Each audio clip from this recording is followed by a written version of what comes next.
জলপাইগুড়িতে বিজেপি প্রার্থী ডাক্তার জয়ন্ত রায়ের সমর্থনে ময়নাগুড়িতে রোড শো করতে বাগডোগরা বিমানবন্দরে নামলেন বিজেপি নেতা মিঠুন চক্রবর্তী। এদিন বিমানবন্দরে নেমে বিজেপি কর্মীরা স্বাগত জানান মিঠুনকে। পরে তিনি জানান, পশ্চিমবঙ্গের পরিবর্তন দরকার, যা হয়েছে অনেক হয়েছে। পাশাপাশি গতবারের মতো এবার কাবুলিওয়ালা দিয়ে প্রচার শুরু করব।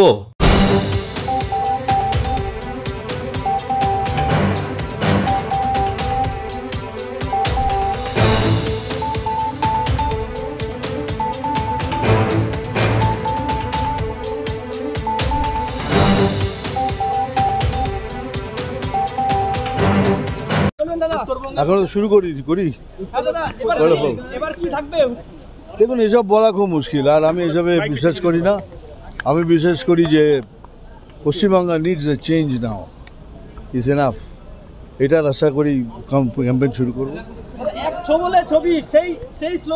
এবার আবার নতুন শপথ, এবার বোধহয় কাবুলিওয়ালা দিয়ে শুরু করবো। কেমন হবে দাদা? কেমন হবে দাদা?